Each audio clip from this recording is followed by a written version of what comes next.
बाप्पा मोरया, मंगलमूर्ती मोरया. अविरत एंटरटेनमेंटच्या पेजवरती मिरवणूक व करमणूक हा व्हिडिओ आला आणि त्याच्यानंतर आम्ही सगळे विचारात पडलो आणि त्या विचारातनंच आम्ही एक एक मंडळांचा मागोवा घ्यायला लागलो की अशी परंपरा जपणारी मंडळं कोण आहेत. तर त्याच्यात आमचा प्रवास येऊन आता थांबला आहे विलेपार्ल्याचा गणराज या मंडळापाशी. विलेपार्ल्याच्या गणराजाची ही तुम्ही मूर्ती बघता, ती मूर्ती आहे साधारण किती फुटांची भाऊ?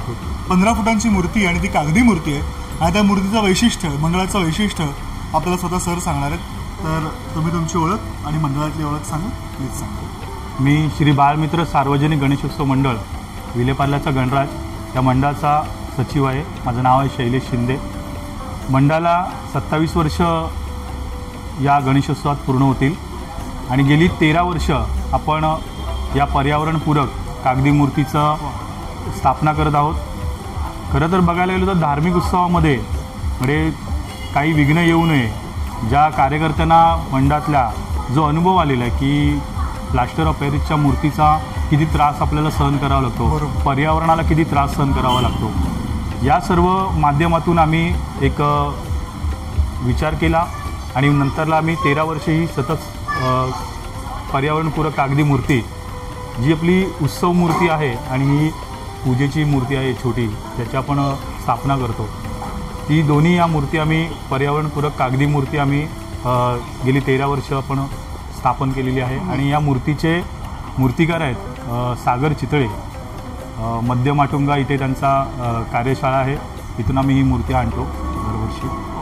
आणि मंडळाच्या माध्यमातून अनेक उपक्रम आपण राबवतो की आदिवासी पाड्यामध्ये जाऊन आपण ही जी लोकवर्गणी सर्व जमा करतो त्याच्यातून त्या आदिवासी लोकांना ज्यांना कोणाचा आधार नाही आहे त्यांची घरंही एकदम साधी लाकडाची झोपडं म्हटलं तरी ते आपण हे करू शकत नाही, तिथे आम्ही जाऊन कर्जत ठिकाणी आम्ही जातो, पालघरला जातो. तिकडे त्यांना आम्ही सर्व ब्लँकेट्स आपण लोकांकडून कपडे मागवतो. आता गणेशोत्सव झाला की नवरात्रीच्या त्या काळामध्ये आपण इथे स्टॉल्स लावतो बाहेर आणि मग जे कपडे येतात त्याच्यात आम्ही ते कपडे वेगवेगळे करतो. चांगले कपडे काढून घेतो, कुठे फाटलेले आहेत, खराब आहेत ते वेगळे काढतो. त्याच्यातून पण महिलांचे, पुरुष, लहान मुलांचे कपडे वेगळे करतो. खेळणी, पुस्तकं त्यांना आपण मंडळाच्या वतीने खाऊ वाटप करतो. त्यांना ब्लँकेट्स वगैरे आपण मंडळाच्या खर्चातून विकत आणतो, ते सगळं वाटप करतो. धान्य काही लोक आणून देतात, ते आम्ही वेगवेगळे 5-5 किलोचे पॅकिंग करतो कारण की तिथे 200 ते 300 घरं आहेत. त्यामुळे ते आम्हाला सर्व तयारीपूर्वक जावं लागतं. आणि मग एक दिवस आम्ही निवडून सर्व कार्यकर्ते, महिला कार्यकर्ते आहेत, सर्व जाऊन आपण ते सर्व तिथे वाटप करतो. त्यांच्या तिथे एक म्हणजे आपला ग्रुप आहे, ते आपल्याला कॉर्डिनेशन करतात की या दिवशी तुम्ही अमुक दिवशी या, तेव्हा सर्व मुलं, महिला, सर्व गावातले सर्व स्थानिक सगळं उपस्थित असतात आणि मग आपण जाऊन ते सर्व वाटप करतो तिथे. दुसरी गोष्ट आपण की लहान मुलांना एक कला जोपासवी म्हणून आपण एक त्यांच्या या गणपतीच्या आपण या पर्वामध्ये एक चित्रकला स्पर्धा आयोजित करतो. त्याच्यानंतर वैद्यकीय उपचार म्हणून आपण एक आरोग्य शिबिर ठेवतो की कोणाला आजाराचा त्रास आहे नाही, म्हणजे आता बऱ्याच साथी वगैरे आहेत, बरोबर, संसर्गजन्य साथी पण आहेत. त्याच्यानंतर आता डेंग्यूची आहे साथ, सर्वच आहे.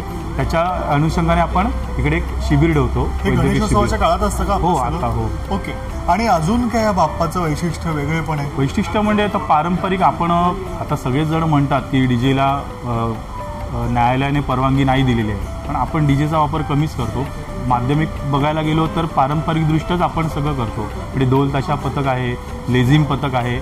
आणि यावेळेस आपण हे जे यावर्षी हे जे सजावट केलेली आहे ही बजरंगबलीच्या रूपामधली ही मूर्ती आहे यावर्षीची. आणि बजरंगबली जेव्हा लक्ष्मण जेव्हा मूर्छित होतात बाण लागून, तेव्हा ते द्रोणागिरी आणायला जातात, ज्याच्यावर जी जडीबुटी असते, तर तेव्हा ते तिथे जातात ना, त्या तिथल्या गुफेचं आपण हे इथे सादर केलेलं आहे. संजीवनीचा हा प्रसंग तो आहे, तो आपण सादर केलेला आहे. आणि त्याच्यातूनच आपण कालांतराने पूर्वी तर म्हणजे जेव्हा स्थापन झालं 1998ला आपली स्थापना झाली तेव्हा 2 फुटाची मूर्ती होती POPची.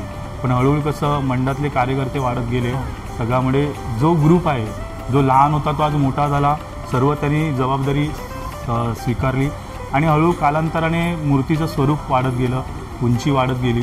त्यामुळे आत्ताही 15 फुटापर्यंत आपण मूर्ती आणतो.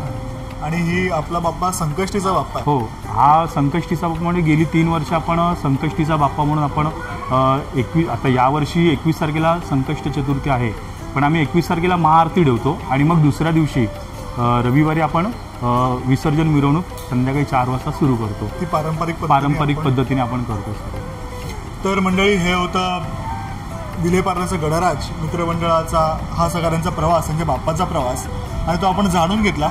आणि पर्यावरण पूरकतेसोबतच सामाजिक भान देखील ते जपत आहेत आणि अशा प्रकारचा उत्सव देखील साजरा होत आहे. तर तुमचे खूप खूप आभार की या उत्सवाची परंपरा, या उत्सवाचं स्वरूप हे अबाधित ठेवल्याबद्दल. गणपती बाप्पा मोरया, मंगल मूर्ती मोरया.